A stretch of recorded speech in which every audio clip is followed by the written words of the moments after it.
पूरे इंटरनेट पर अगर आपको इससे ज़्यादा लॉजिकल, इससे ज़्यादा प्रैक्टिकल प्रेफ़रेंस लिस्ट के ऊपर वीडियो मिल गई, तो आपके गुरु भैया अपना नाम बदल लेंगे। इस वीडियो को अगर आप एंड तक देख लेते हैं, पूरा आपको आइडिया लग जाएगा, प्रेफ़रेंस लिस्ट होती क्या है, इसका यूज़ क्या होता है, दिल्ली यूनिवर्सिटी में कितने कॉलेजेस हैं, कोर्सेज़ बेटर होते हैं या फिर कॉलेजेस बेटर होते हैं, आपको किसको प्रायोरिटाइज़ करना चाहिए, अगर आप यूपीएससी कर रहे हैं, तो आपको क्या करना चाहिए, एक सबसे शानदार प्रेफ़रेंस लिस्ट कैसे बनाना चाहिए, सब कुछ मैं आपको बताने वाला हूँ। कुछ भी आपसे नहीं छुपाया जा रहा है। जब हम बच्चों की प्रेफ़रेंस लिस्ट बनाते हैं तो जो मेथड हम फ़ॉलो करते हैं वही मैं आपके साथ शेयर कर रहा हूँ। वीडियो को एंड तक देखते रहिए, आपको आपके सारे क्वेश्चंस का आंसर मिल जाएगा। तो आज की इस वीडियो में हम बहुत सारे टॉपिक्स टच करेंगे। भाई प्रेफ़रेंस लिस्ट होता क्या है? डीयू इसको कैसे यूज़ करता है? कैसे एडमिशन का प्रोसेस होता है? प्रेफ़रेंस लिस्ट रिलेटेड जो मिथ्स हैं, जो कॉमन मिस्टेक्स हैं और गोल्डन रूल मैं आपके साथ शेयर करूँगा। आपको कोर्स को प्रायोरिटाइज़ करना चाहिए या फिर कॉलेज को करना चाहिए? BA honours versus BA programme की बात करेंगे, यूपीएससी की बात करेंगे। आजकल बीए 4 ईयर का भी होने लग गया है, उसकी हम बात करेंगे कि उसमें क्या आपको देखने को मिलता है। हम दिल्ली यूनिवर्सिटी में जनरल इलेक्टिव की भी बात करेंगे। फिर हम डीयू को बहुत अच्छे से समझेंगे। भाई नॉर्थ कैंपस क्या होता है, साउथ कैंपस क्या होता है, ऑफ कैंपस क्या होता है, इसमें कौन से कॉलेजेस आते हैं और फिर मैं आपको डीयू के टॉप कॉलेजेस बताऊँगा। ऐसा नहीं करूँगा कि एक लिस्ट दे दी कि ये टॉप कॉलेजेस हैं, मैं आपको सब्जेक्ट वाइज़ बताऊँगा। जो लिस्ट में हम यूज़ करते हैं लिस्ट, वही लिस्ट मैं आपके साथ शेयर करूँगा कि पॉलिटिकल साइंस के लिए टॉप कॉलेजेस, हिस्ट्री के लिए, ज्योग्राफी के लिए, सोशियोलॉजी के लिए, साइकोलॉजी, इंग्लिश, इकोनॉमिक्स, सब कुछ मैं आपके साथ शेयर करूँगा। फिर मैं आपको स्टेप बाय स्टेप प्रोसेस बताऊँगा कि प्रेफ़रेंस लिस्ट बनाई कैसे जाती है और आपको मैं बहुत ही शानदार सैंपल्स भी दिखाऊँगा जिससे आपको पूरा आइडिया लग जाएगा। आपको पीडीएफ देखकर ही समझ में आ रहा होगा, किसी एआई वगैरह से पीडीएफ नहीं बनाया गया है, मैंने घंटों लगाकर इस पीडीएफ को बनाया है। तो बहुत अच्छे से सुनना, सब कुछ बहुत अच्छे से मैं आपको बताऊँगा। डिस्क्रिप्शन में टाइम स्टैम्प्स भी मिल जाएँगे, कोई टॉपिक अगर आपको पता है तो आप आगे भी बढ़ सकते हैं। वीडियो को फटाक से लाइक कर दो, सीधा चालू करते हैं। प्रेफरेंस लिस्ट का मतलब क्या होता है? भाई आप एक लिस्ट बना के दिल्ली यूनिवर्सिटी को बताएँगे कि आपको किस कॉलेज में कौन-सा कोर्स सबसे पहले चाहिए। मतलब फॉर एग्ज़ाम्पल मुझे सबसे पहले हिंदू कॉलेज में पॉलिटिकल साइंस करना है। ये मुझे नहीं मिल पाता है तो मुझे हंसराज कॉलेज से पॉलिटिकल साइंस ऑनर्स करना है। ये नहीं मिल पाता है तो मुझे किरोरीमल कॉलेज से करना है और मुझे ये नहीं मिल पाता है तो फिर मुझे बीए प्रोग्राम हिंदू कॉलेज से करना है। एक हम लिस्ट बनाते चले जाते हैं कि ये नहीं तो ये सही, ये नहीं तो ये सही, ये नहीं तो ये सही। अब यहाँ पर सबसे इंपॉर्टेंट पॉइंट ये है कि डीयू में आप अपग्रेड कर सकते हैं लेकिन डाउनग्रेड नहीं कर सकते। मतलब मान के चलिए कट ऑफ आया, आपको 4th नंबर का कोर्स कॉलेज मिल जाता है, तो आप अपग्रेड कर सकते हैं कि भाई ऊपर अगर कोई सीट खाली है, कोई बच्चा विथड्रॉ कर देता है तो आपको ऊपर का कॉलेज कोर्स मिल सकता है, लेकिन डाउनग्रेड आप नहीं कर सकते। आप ये नहीं बोल सकते कि यार मुझे 4th नंबर का मिला है, नहीं मुझे आप 10th नंबर का दे दो। इसलिए लिस्ट सही से बनाना बहुत ज़रूरी है। हम एक बड़ी लिस्ट बनाएँगे, उसमें हम अपना प्रेफ़रेंस ऐड करेंगे। अभी आपको समझ में आएगा। अब आपने लिस्ट बना के अपलोड करी, अब डीयू चेक करना चालू करेगा कि इस बच्चे की लिस्ट में नंबर 1 में क्या रखा हुआ है? क्या ये इस बच्चे को मिल रहा है या फिर नहीं मिल रहा है? कट ऑफ क्लियर हो रहा है या फिर नहीं हो रहा है? नहीं हो रहा है तो नीचे जाएँगे और नीचे जाएँगे। ये प्रोसेस चलता चला जाएगा जब तक आपको कोई कॉलेज या कोर्स नहीं मिल जाता या जब तक आपकी पूरी लिस्ट खत्म नहीं हो जाती। तो ये प्रोसेस चलता चला जाएगा और इसके हिसाब से आपको किसी एक कॉलेज में एक कोर्स मिल जाएगा। और जैसा मैंने कहा आप अपग्रेड करने की कोशिश कर सकते हैं। होगा नहीं होगा वो पक्का नहीं है लेकिन आप कोशिश कर सकते हैं। लेकिन डाउनग्रेड नहीं कर सकते। अब यहाँ पर एक सबसे बड़ा मिथ निकल कर आता है। बच्चों को लगता है कि अगर हमारा स्कोर कम है तो टॉप कॉलेजेस के टॉप कोर्सेस हमें ऐड ही नहीं करना चाहिए। सरासर गलत। ये बिल्कुल गलत है। चाहे सीयूटी में आपके 1000 में से 1000 आ जाएं या 500 आ जाएं, आपको टॉप में टॉप कॉलेजेस के टॉप कोर्सेस ही रखना है जो आप करना चाहते हो। आपकी लिस्ट आपके मार्क्स को देखकर नहीं बनेगी। मिलना ना मिलना अलग है। बहुत सारे बच्चों को लगता है यार हमारे मार्क्स कम हैं तो टॉपर ने तो टॉप में टॉप कॉलेजेस डाले होंगे, तो अगर हम थोड़ा सा नीचे का कॉलेज या कोर्स डाल देंगे तो हमें पहले मिल जाएगा। ऐसा नहीं है। पूरा प्रेफरेंस लिस्ट सारे बच्चों का भाई जब चेक होता है तो उसमें ये कोई अंतर नहीं आता है। आपको लिस्ट वैसे ही बनाना है जैसे सब बनाते हैं। टॉप में टॉप डालो, फिर धीरे धीरे करके नीचे आओ, ठीक है। तो लिस्ट आपके प्रेफरेंस के हिसाब से होना चाहिए, ना कि किसी और के कहने से या फिर आपके मार्क्स के हिसाब से। वरना बहुत सारे लोग क्या करते हैं, यूट्यूब, गूगल, एआई कहीं से भी निकाल ली, लिस्ट बना के डाल दी, ये आपको नहीं करना है। तो आपके 900 प्लस हो, 700 हो, आपको लिस्ट भाई अपने ड्रीम कोर्स कॉलेज के हिसाब से ही बनाना है। इन कट ऑफ के चक्कर में मत फंसिएगा, लिस्ट में कट ऑफ वगैरह कुछ नहीं देखना है, टॉप से बॉटम वाली अप्रोच हमें अपनाना है। अब कुछ कॉमन मिस्टेक्स की बात कर लेते हैं। मिस्टेक नंबर 1 सबसे कॉमन भाई हजारों बच्चे करते हैं, बहुत कम प्रेफरेंसेस डालते हैं। ये गलती कभी भी मत करिएगा कि सिर्फ 20 या 30 प्रेफरेंसेस डाल दिए, नहीं। आप लिस्ट को जितना बड़ा बना सकते हैं बनाइए। जैसे आप बोल रहे हैं कि मुझे तो सिर्फ पॉलिटिकल साइंस ही करना है, ठीक है, आपकी बात मान ली, लेकिन साथ में backup courses, backup colleges add करो। एडमिशन लेना ना लेना हमारी मर्जी है, लेकिन हम पहले से ही अपनी चॉइसेस को लिमिट क्यों करें। लिस्ट एकदम बड़ी बनाओ, फिर बाद में एडमिशन लेना ना लेना आपकी मर्जी है। फिर सबसे कॉमन दूसरों की लिस्ट कॉपी पेस्ट कर लेना। कई यूट्यूबर आएंगे कि ये पीडीएफ में आपको दे रहा हूं, आप कमेंट करो, लिंक, ये पीडीएफ आपके डीएम में आ जाएगा, आप वही कॉपी पेस्ट कर दोगे या अपने टॉपर फ्रेंड का कॉपी कर लोगे, कभी भी नहीं। हर किसी की लिस्ट एकदम डिफरेंट, एकदम यूनिक होती है। डिपेंड करता है कि भाई आप क्या करना चाहते हैं, आपकी चॉइसेस क्या हैं, प्रेफरेंसेस क्या हैं, बहुत सारे फैक्टर्स होते हैं, आगे इसको अभी हम देखेंगे। फिर वही बैकअप ऑप्शन नहीं रखना कि मुझे तो सिर्फ इस कॉलेज में यही कोर्स चाहिए, नहीं। आपको उसी कॉलेज में वही कोर्स चाहिए, उसको टॉप में रख दो, लेकिन नीचे बैकअप ऑप्शन रखना बहुत बहुत जरूरी है। फिर सिर्फ कॉलेज की रेपुटेशन में कॉलेज ले लेना कि भैया हिंदू कॉलेज का तो नाम चलता है, मुझसे संस्कृत बिल्कुल नहीं बनती, लेकिन संस्कृत ऑनर्स भी चलेगा क्योंकि भाई मुझे तो हिंदू में जाना है। हजारों बच्चे हैं जो 1 साल के बाद ड्रॉप ले लेते हैं क्योंकि उनको कोर्स ही पसंद नहीं आ रहा। भाई कॉलेज कुछ समय बाद नॉर्मल लगने लग जाता है, लेकिन कोर्स लंबे समय तक आपके साथ चलेगा। तो ये गलती कभी भी मत करिए कि सिर्फ कॉलेज के नाम के चक्कर में कोई भी कोर्स ले लिया, ये गलती नहीं करना है। तो सिंपल सा गोल्डन रूल निकल कर आता है कि प्रेफरेंस लिस्ट अपने हिसाब से बनाइए, जिसको आप प्रायोरिटाइज करते हैं उसको हमेशा ऊपर रखिए। अगर कॉलेज ए या फिर कोर्स ए आपकी पहली चॉइस है, तो वो कॉलेज बी और कोर्स बी के ऊपर ही होना चाहिए। कट ऑफ कुछ भी हो, बाकी कुछ भी हो, फर्क नहीं पड़ता है। अब एक और इंपॉर्टेंट क्वेश्चन आता है कि कोर्स वर्सेस कॉलेज, किस चीज को प्रायोरिटाइज करना चाहिए।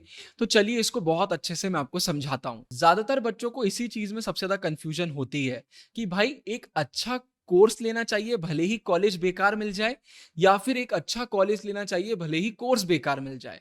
तो ये ना बहुत ही सब्जेक्टिव है, इसको समझने की कोशिश करते हैं। किन बच्चों को कोर्स को प्रायोरिटाइज करना चाहिए। अगर कोई एक सब्जेक्ट से आपको बेइंतहा मोहब्बत है तो भाई फिर आपको कोर्स को प्रायोरिटाइज करना चाहिए। आप किसी पर्टिकुलर सब्जेक्ट में मास्टर्स करना चाहते हैं, उसी में बढ़ के आगे पीएचडी वगैरह करना चाहते हैं, तो फिर आपको कोर्स को प्रायोरिटाइज करना चाहिए। अगर आप रिसर्च करना चाहते हैं, एकेडमिया में जाना चाहते हैं, प्रोफेसर बनना चाह रहे हैं, कुछ भी ऐसा कर रहे हैं जिसमें उस सब्जेक्ट की डिमांड है, कोर्स आपको करना चाहिए। और फ्यूचर करियर, अब कोई बच्चा बोले कि मुझे साइकोलॉजिस्ट बनना है, थेरेपिस्ट बनना है, लेकिन वो इकोनॉमिक्स ऑनर्स कर रहा है, कोई सेंस नहीं है, आपको साइकोलॉजी करना पड़ेगा। कोई बच्चा बोल रहा है मुझे इकोनॉमिस्ट बनना है, वो पॉलिटिकल साइंस ऑनर्स कर रहा है, कोई सेंस नहीं बनेगा। तो अगर वो फील्ड, वो सब्जेक्ट डिमांड कर रही है, तो फिर आपको कोर्स करना चाहिए। ठीक है, एग्जाम्पल मैंने जस्ट अभी आपको बताया। अब किन्हीं कॉलेज को प्रायोरिटाइज करना चाहिए, वो बच्चे जो करियर पाथ को लेकर अनश्योर है, उनको नहीं मालूम भाई क्या करना है। फिर उन्हें भाई एक्सपोजर चाहिए, स्ट्रॉन्ग अपॉर्चुनिटीज चाहिए, नेटवर्किंग उनको करना है, तो भाई ऑब्वियसली जितना अच्छा कॉलेज उतनी अच्छी अपॉर्चुनिटीज। वो सोसाइटी को वैल्यू करते हैं, इंटर्नशिप को वैल्यू करते हैं, उनको कैंपस का कल्चर ज्यादा इंपॉर्टेंट है, तो भाई उन्हें कैंपस पे फोकस करना चाहिए। और कॉलेजेस के बीच में डिफरेंस बहुत ज्यादा है। मतलब मान के चलो कोई बच्चा है जो पॉलिटिकल साइंस ऑनर्स करना चाहता है, लेकिन एक बहुत ही थर्ड क्लास कॉलेज में मिल रहा है, तो भैया फिर आप एक अच्छे कॉलेज में अपना कोर्स कॉम्प्रोमाइज कर दो, लेकिन घटिया कॉलेज में पढ़ने का कोई सेंस नहीं है। तो ये चीज है। लेकिन फिर भी अगर आप मुझसे पूछेंगे तो मैं एक चीज बता देता हूं, कॉलेज और कोर्स में हमेशा कोर्स को ऊपर रखिए, क्योंकि आपकी जिंदगी भर आप उसी को लेकर आगे बढ़ने वाले हैं। लेकिन हाँ, कोर्स के पीछे इतना दीवाना मत हो जाइए कि आपको बहुत ही घटिया कॉलेज मिल जाए। फिर सोच समझकर फैसला लीजिए। भाई कॉलेज को भी देखना है, कोर्स को भी देखना है, लेकिन स्लाइट एज हम किसको देंगे, हम कोर्स को देंगे। ये मेरा ओपिनियन है, आपका ओपिनियन अलग भी हो सकता है। तो फाइनल प्रिंसिपल यही आता है, किसी ऐसे सब्जेक्ट को सेक्रीफाइस मत करिए जिससे आपको बहुत प्यार है सिर्फ कॉलेज के नाम के लिए। एट द सेम टाइम कोई बहुत ही शानदार कॉलेज को सेक्रीफाइस मत करिए सिर्फ इसलिए कि यार ये वाला कोर्स मुझे नहीं मिल रहा था। तो दोनों को लेकर आपको एक बैलेंस्ड अप्रोच अपनाना पड़ेगी। अब BA honours versus BA programme, अगर बीच में मेरा पेन काम करना बंद कर दे तो समझ जाना थोड़ा सा टेक्निकल इशू हो रहा है। तो भाई बीए ऑनर्स प्रोग्राम में आपको क्या करना चाहिए, इसमें डिफरेंस क्या, चलिए उसकी बात करते हैं। बहुत बच्चे कंफ्यूजन में रहते हैं। बीए ऑनर्स में भी देखो मेजर रहेगा, माइनर रहेगा, बहुत सारे सब्जेक्ट रहेंगे, लेकिन जो आपका मेजर सब्जेक्ट है ना उसमें आपको स्पेशलाइजेशन प्रोवाइड कराया जाएगा। आपकी पूरी पढ़ाई उसके आजू बाजू घूमेगी, इन डेप्थ नॉलेज आपको प्रोवाइड करा जाएगा। आप किसी भी सब्जेक्ट में ऑनर्स कर सकते हैं। तो इसमें भाई थोड़े डेप्थ में पढ़ाई कराई जाती है। तो किसी एक सब्जेक्ट में आपका बहुत इंटरेस्ट है, आप उसी में मास्टर करना चाहते हैं, उसी में आगे पढ़ाई करना चाहते हैं, अपना करियर आप उसी सब्जेक्ट के थ्रू बनाना चाहते हैं, आपको फ्लेक्सिबिलिटी नहीं पसंद, आपको स्पेशलाइजेशन पसंद है, तो आपको ऑनर्स करना चाहिए। अब बीए प्रोग्राम क्या होता है? तो बीए प्रोग्राम में भी मेजर होगा, माइनर होगा, सारे सब्जेक्ट्स होंगे, लेकिन स्पेशलाइजेशन नहीं होगा। आपका सिलेबस सिर्फ मेजर के आजू बाजू नहीं घूमेगा। यहां पर ऐसा नहीं है कि स्पेशलाइजेशन प्रोवाइड करा जा रहा है।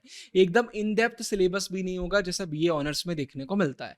तो यहाँ पर एग्जाम्पल के लिए क्या हो सकता है, पॉलिटिकल साइंस हिस्ट्री कर सकते हैं, एक आपका मेजर बन जाएगा, एक आपका माइनर बन जाएगा, बहुत सारे कॉम्बिनेशन होते हैं। अब बीए प्रोग्राम किसको करना चाहिए? किसी को अगर दो सब्जेक्ट पसंद आते हैं, उनको भाई अलग अलग उसमें इंटरेस्ट है, उन्हें बीए प्रोग्राम करना चाहिए। अगर आपको फ्लेक्सिबिलिटी पसंद है, आपको बीए प्रोग्राम करना चाहिए।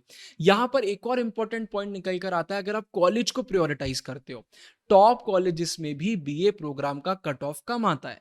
बहुत सारे पिछले साल बच्चे ऐसे थे जिन्होंने हमसे लिस्ट बनवाई थी, उन्होंने बोला कि भाई हमें टॉप कॉलेज में जाना है, तो हमने उनके बीए प्रोग्राम ऊपर रखे। इससे हुआ क्या, कम स्कोर में भी उनको टॉप कॉलेजेस मिल गए। तो अगर आप कॉलेज को प्रायोरिटाइज करते हो तो भी फिर आप ये स्मार्ट अप्रोच अपना सकते हो। अब भाई यूपीएससी की बात करते हैं। आपने सुना होगा बीए प्रोग्राम कर लो यूपीएससी में मदद मिलेगी, ऑनर्स कर लो ऑप्शनल में मदद मिलेगी। ऐसा नहीं है, मेरा ओपिनियन अलग है। भाई यूपीएससी अपने आप में एक डिफरेंट चीज है। आप ऑनर्स करें प्रोग्राम करें, ऐसा सच डिफरेंस नहीं आएगा। आपको पढ़ाई अलग से करना है, सिलेबस एकदम डिफरेंट है, उसके लिए अलग डिसिप्लिन चाहिए, अलग पूरी पर्सनैलिटी चाहिए। तो इतना इससे डिफरेंस नहीं आने वाला। मतलब यूपीएससी के लिए आपको इतना सोचने की जरूरत नहीं है। ये मेरा ओपिनियन इसमें निकल के आता है जब हम यूपीएससी की बात करते हैं। तो अभी तक आपको पता चल गया होगा कि अब बीए 3 से 4 साल का भी हो चुका है। अगर आप 1 साल करेंगे आपको भाई सर्टिफिकेट मिलेगा, 2 साल के बाद आप लीव करेंगे आपको डिप्लोमा मिलेगा, 3 साल के बाद आपको बैचलर की डिग्री मिलती है। लेकिन अब आप 4th ईयर भी कर सकते हैं। अब 4th ईयर के बाद ना एक डिफरेंस है जो आपको पता होना चाहिए। अगर बीए प्रोग्राम वाला 4th ईयर करता है तो उसे ऑनर्स की डिग्री मिलती है, लेकिन बीए ऑनर्स वाला अगर 4th ईयर करता है तो उन्हें ऑनर्स के साथ रिसर्च की डिग्री भी मिलती है। दोनों के बाद एमए 1 साल का हो जाएगा, लेकिन डिफरेंस ये है कि ऑनर्स के बाद आपको रिसर्च की डिग्री मिलती है। तो वो बच्चे जो कॉलेज के बाद मतलब हमारे अंडर ग्रेजुएशन के बाद और पढ़ाई नहीं करना चाहते, उनका भी मन नहीं है पीजी वगैरह करने का, तो रिसर्च की डिग्री थोड़ी वैल्यूएबल हो सकती है। हालांकि बहुत डिफरेंस अभी नहीं आया है, बट स्टिल मैंने आपको बताया। इसके बाद डीयू में जनरल इलेक्टिव, भाई जनरल इलेक्टिव भी आप सिलेक्ट करेंगे। बीए प्रोग्राम वाले इसको चेंज नहीं कर सकते, एक बार जो ले लिया तो ले लिया, आपका वही रहने वाला है। लेकिन ऑनर्स वाले हर सेमेस्टर में जनरल इलेक्टिव को चेंज कर सकते हैं। तो फायदा ये होता है कि भाई आप अलग अलग सब्जेक्ट पढ़ सकते हो हर एक सेमेस्टर में। तो ये भी एक ऑनर्स में डिफरेंस देखने को मिलता है। अब चलिए हम डीयू के कॉलेजेस को बहुत अच्छे से समझते हैं। बहुत सारे लोगों को एक गलत फहमी रहती है जिन्हें डीयू के बारे में पता नहीं रहता कि डीयू मतलब ये कोई बड़ा सा कॉलेज होगा। नहीं भाई, ये यूनिवर्सिटी है। बहुत सारे कॉलेजेस मिलकर डीयू को बनाते हैं। तो हम बेसिकली डीयू को ना 3 पार्ट में डिवाइड कर सकते हैं, नॉर्थ कैंपस, साउथ कैंपस और ऑफ कैंपस। अब कुछ लोग गलती क्या करते हैं, इसको सिर्फ ज्योग्राफिकली डिवाइड कर देते हैं कि नॉर्थ वाले नॉर्थ कैंपस में आ गए, साउथ वाले साउथ में आ गए, बाकी ऑफ हो गए। ऐसा नहीं है। जो टॉप कॉलेजेस होते हैं वो नॉर्थ में आते हैं, बाकी कॉलेज फिर साउथ में आते हैं, और जो एकदम नीचे के कॉलेजेस होते हैं वो ऑफ में आते हैं। अब हम ज्योग्राफी को पूरा तो भाई गायब नहीं कर सकते, थोड़ा तो इंक्लूड करना पड़ेगा। तो अब वो कॉलेजेस जो बहुत अच्छे हैं लेकिन उसके बाद भी वो एकदम साउथ में आते हैं, तो उन्हें हम साउथ में गिनते हैं। जैसे इसका एक सबसे बढ़िया एग्जाम्पल आता है लेडी श्रीराम कॉलेज। भाई नंबर 1 कॉलेजेस में से एक है, लेकिन उसको हम साउथ कैंपस में गिनते हैं क्योंकि ज्योग्राफिकली वो एकदम साउथ में आता है। तो भाई ये सिर्फ कुछ एक्सेप्शन है, लेकिन नॉर्थ मतलब आप टॉप समझ लीजिए, साउथ मतलब उससे नीचे वाले कॉलेज हो गए, और ऑफ कैंपस और नीचे वाले कॉलेज हो गए। अगर आप मेरी बात माने, आप दिल्ली एनसीआर में नहीं रहते हैं, तो भाई ऑफ कैंपस वर्थ इट नहीं होते हैं। ऑफ कैंपस में कुछ कॉलेजेस तो ऐसे हैं कि एक दिन के बाद जाने का मन नहीं करेगा आपका। तो अगर बहुत मजबूरी नहीं है तो ऑफ कैंपस वगैरह तो मत जाइएगा सिर्फ डीयू के नाम के लिए। हाँ, उसी एरिया के आसपास रहते हैं तो फिर अलग मैटर है, आप नॉर्थ साउथ को एम कर सकते हैं। अब देखो डिफरेंस आता है। बहुत सारे लोग बोलेंगे कि हाँ एलएसआर साउथ में आता है तो उससे कोई फर्क नहीं पड़ता। फर्क पड़ता है, ज्योग्राफी का बहुत फर्क पड़ता है। नॉर्थ वाले कॉलेजेस सब आसपास हैं तो उनका भाई इंटीग्रेशन बहुत अच्छे से हुआ है। अपॉर्चुनिटीज हैं, कुछ भी हैं, उन लोग सब कुछ एंजॉय करते हैं। लेकिन साउथ में ये चीज थोड़ी कम हो जाती है। तो एलएसआर इतना नंबर 1 कॉलेज है लेकिन उसके बाद भी वो इन चीजों से थोड़ा दूर रह जाता है क्योंकि वो नॉर्थ साइड में नहीं आता। तो नॉर्थ कैंपस को मेन टारगेट करिए, वो नहीं मिलता है तो साउथ को करिए। एलएसआर को आप कर सकते हैं, वो उसको आप नॉर्थ में कंसिडर कर लो। अगर आप एलएसआर टारगेट कर रहे हो कि एलएसआर बहुत बढ़िया है, हम भी उसको टॉप रैंक करेंगे। लेकिन मैं सिर्फ आपको एक एग्जांपल देके एक्सप्लेन कर रहा हूं। तो नॉर्थ को टारगेट करो, साउथ में एक दो कॉलेज को टारगेट करो, वो नहीं मिलते हैं तो फिर साउथ के बाकी कॉलेज हो गए। और ऑफ फिर आपकी मर्जी है। अच्छा, अब नॉर्थ साउथ में कोई इतना भी अंतर नहीं है कि नॉर्थ के यहां हो गए और साउथ के यहां हो गए। डिफरेंस है लेकिन इतना नहीं है। साउथ के कॉलेजेस भी काफी बढ़िया हैं। अभी मैं आपको पूरी रैंकिंग प्रोवाइड करूंगा ना तो आपको आइडिया लग जाएगा। तो जैसा कि मैंने बताया, नॉर्थ टॉप में आ गए, फिर साउथ आ गए, फिर ऑफ आ गया। कुछ एक्सेप्शन है जैसे कि लेडी श्री राम कॉलेज। अब हम अच्छे से रैंकिंग देखते हैं। देखो, नॉर्थ कैंपस आपने नाम सुना होगा, Hindu college, Kirori Mal college, Miranda, Ramjas, Daulat Ram, बहुत सारे नाम निकल के आते हैं। फिर साउथ कैंपस, यहाँ पर भाई देखिए इतने सारे नाम हैं। दीनदयाल उपाध्याय कॉलेज हो गया आपका, आत्माराम कॉलेज हो गया, आर्यभट्ट कॉलेज हो गया, मैत्री हो गया, मोतीलाल नेहरू हो गया। ये आपके साउथ कैंपस के बहुत सारे कॉलेजेस आ जाते हैं। और फिर आखिरी में ऑफ कैंपस की लिस्ट आती है, इसमें भी बहुत सारे कॉलेजेस हैं। ये आपका ऑफ कैंपस हो गया। और हाँ, ये मैंने सिर्फ लिस्ट बनाई है, रैंक नहीं किया। ऐसा नहीं है कि जो टॉप में है वो टॉप हो गया। ये सिंपल लिस्ट है कि नॉर्थ में कौन से आते हैं, साउथ में कौन से आते हैं, ऑफ में कौन से आते हैं। अब कुछ लोग आपसे बोलेंगे कि कुछ साउथ में ऐसे कॉलेजेस दिए हुए हैं जो ऑफ में आते हैं, कुछ ऑफ में दिए हुए हैं जो साउथ में आते हैं। तो जैसा कि मैंने कहा, मैं ज्योग्राफी की लोकेशन पर कंप्लीटली रिलाई नहीं कर रहा हूँ, रेपुटेशन पे कर रहा हूँ। जिनकी क्वालिटी ज्यादा है उनको ऑफ से निकाल के मैंने साउथ में डाला हुआ है, और जिनकी बिल्कुल अच्छी क्वालिटी नहीं है, उनका नाम नहीं है, उनको मैंने ऑफ में किया हुआ है। तो ये एक डिफरेंस यहाँ पर आपको देखने को मिलेगा। अब इससे पहले मैं आपको प्रॉपर रैंकिंग बताऊं, मैं एक इंपॉर्टेंट टॉपिक टच करना चाहूंगा जो है रिसर्च का टॉपिक। एक बहुत ही इंटरेस्टिंग पॉइंट निकल कर आता है कि आप लोग ना रिसर्च नहीं करते हो। जैसे बहुत सारे बच्चे बोलेंगे, भैया मेरा तो ड्रीम है, मुझे हिंदू कॉलेज में जाना है, मुझे ज्योग्राफी ऑनर्स करना है। अरे, हिंदू कॉलेज में ज्योग्राफी ऑनर्स मिलता ही नहीं है, मैंने शॉर्ट्स में भी बताया था। भैया मुझे तो स्टीफेंस से सोशियोलॉजी करना है। अरे, स्टीफेंस में सोशियोलॉजी मिलता ही नहीं है। तो ये अज्यूम मत करिए कि हर कॉलेज में हर कोर्स आपको मिल जाएगा। आपको बहुत अच्छे से रिसर्च करना पड़ेगी, और रिसर्च करने के बाद आप काम करेंगे। तो हम लिस्ट बनाते हैं, हम भी पहले रिसर्च करते हैं। ऐसा नहीं है कि आपने कुछ भी कॉलेज की लिस्ट बना ली, पहले चेक करो कि उस पर्टिकुलर कॉलेज में वो कोर्स मिल भी रहा है या फिर नहीं मिल रहा है। और फिर ऐसा नहीं है कि कोई कॉलेज बहुत अच्छा है तो वहां के सारे कोर्सेस अच्छे हो गए। डिपार्टमेंट भी अलग अलग लेवल के हो सकते हैं। इसलिए मैंने कॉलेज की रैंकिंग करी हुई है। अब मैं आपको रैंकिंग वाली लिस्ट दिखा रहा हूं, इसको बहुत अच्छे से आप देखना। तो सबसे पहले देखो, ये पॉलिटिकल साइंस की लिस्ट हो गई, ज्योग्राफी की हो गई। देखो ज्योग्राफी में कितने कम कॉलेजेस आए हुए हैं। हिस्ट्री, ये टॉप कॉलेजेस की लिस्ट है ना। फिर ये इकोनॉमिक्स हो गया, फिर ये सोशियोलॉजी हो गया, साइकोलॉजी हो गया, इंग्लिश हो गया। ये टॉप कॉलेजेस की लिस्ट है। अब यहां पर एक पॉइंट निकल कर आता है। हो सकता है आप बोलेंगे, भैया सोशियोलॉजी में आपने हिंदू को टॉप में रखा है, बट मेरे हिसाब से तो मिरांडा टॉप में आना चाहिए। या फिर हो सकता है आपने किरोरीमल को टॉप पे रखा है, मेरे हिसाब से रामजस टॉप पे आना चाहिए। तो भाई ओपिनियन अलग अलग हो सकते हैं। ये हमारी जो एक्सपर्टीज है, जो हमारी रिसर्च है, हमने उसके हिसाब से लिस्ट बनाई है। थोड़ा बहुत ऊपर नीचे हो सकता है।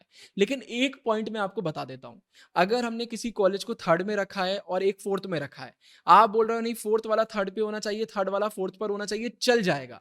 लेकिन आप ये बोल रहे हो कि फर्स्ट वाला कॉलेज फिफ्थ में होना चाहिए, फिफ्थ वाला फर्स्ट पे होना चाहिए, नहीं, आपकी रिसर्च सही नहीं है। इतना अंतर नहीं आएगा। भाई देखो, अलग अलग प्रेफरेंसेस हो सकते हैं, उस हिसाब से कॉलेज एक कदम ऊपर नीचे हो सकता है।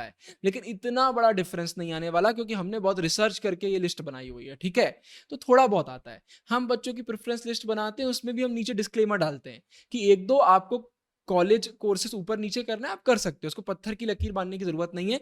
बट ये लिस्ट बहुत सोच समझकर बनाई गई है, तो अगर इसको भी आप फॉलो करते हैं तो कोई दिक्कत वाली बात नहीं है। तो ये पूरी लिस्ट मैंने आपके लिए डाल दी है, और देखो यहाँ पर मैंने नोट भी डाल दिया है। क्लियरली यही चीज लिखी है जो मैंने आपको बताया कि थोड़ा बहुत आप ऊपर नीचे कर सकते हैं।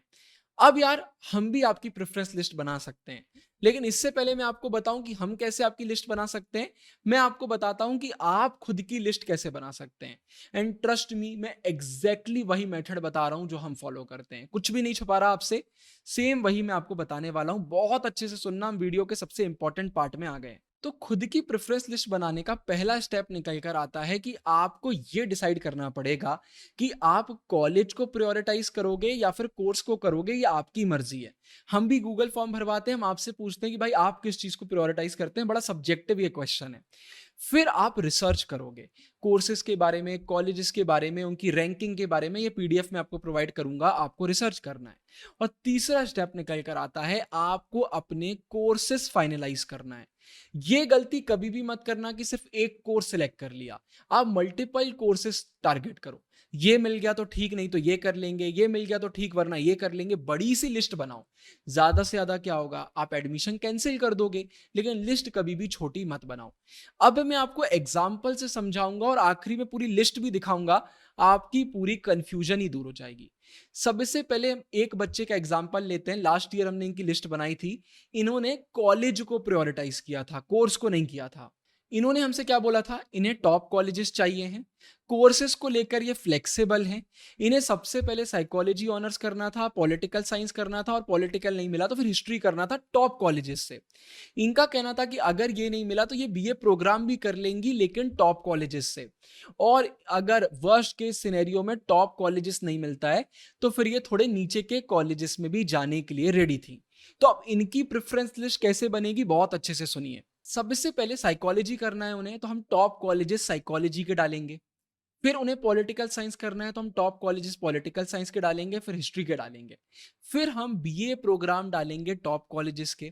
फिर उन्हें साइकोलॉजी करना था तो हम लोअर कॉलेजेस में साइकोलॉजी डालेंगे, फिर पॉलिटिकल डालेंगे, हिस्ट्री डालेंगे और फिर बीए प्रोग्राम डालेंगे। ऐसे करके इनकी लिस्ट रेडी हो जाएगी। अभी वीडियो के एंड में मैं पूरी लिस्ट आपको दिखाऊंगा।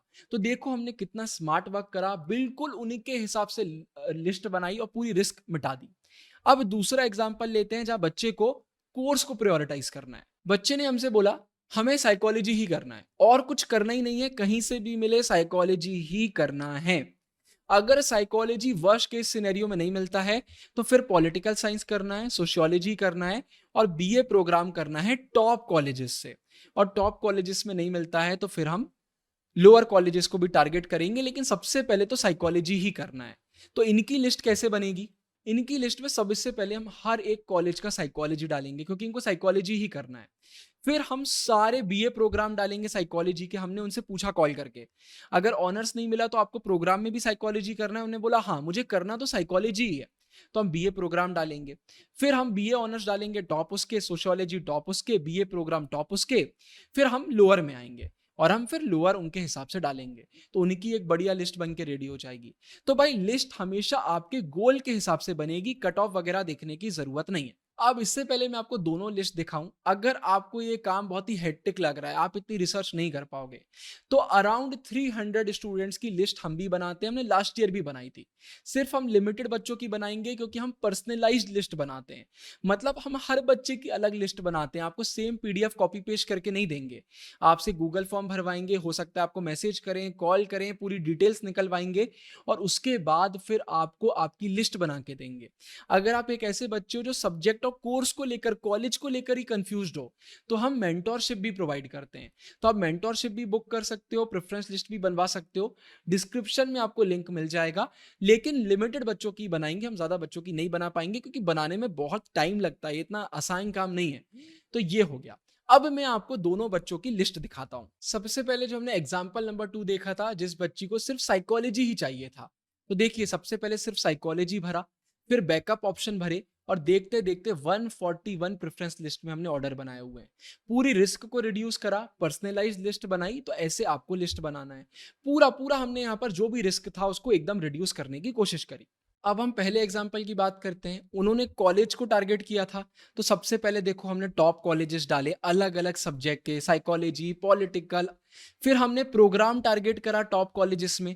इसके बाद हम वापस से ऑनर्स पर आए क्योंकि उन्हें ऑनर्स को प्रायोरिटाइज करना था लोअर कॉलेजेस में। फिर बीए प्रोग्राम को टारगेट करा लोअर कॉलेजेस में और देखते देखते हमने 156 प्रेफरेंसेस भरे। तो ये स्मार्ट वर्क करने का तरीका होता है, ये होती है पर्सनलाइज्ड लिस्ट। आपको भी ऐसी ही अपनी लिस्ट बनाना है।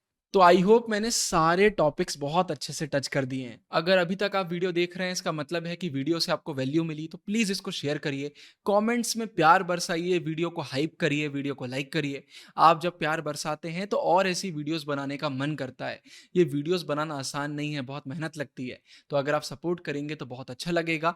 अगर आप अपनी प्रेफ़रेंस लिस्ट हमसे बनवाना चाहते हैं, डिस्क्रिप्शन में आपको लिंक मिल जाएगा, लेकिन बहुत ही लिमिटेड बच्चों के लिए है। तो जो पहले अप्लाई करेंगे उनकी बनेगी, बाद में मैं गारंटी नहीं ले सकता। Thank you so much video को एंड तक देखने के लिए।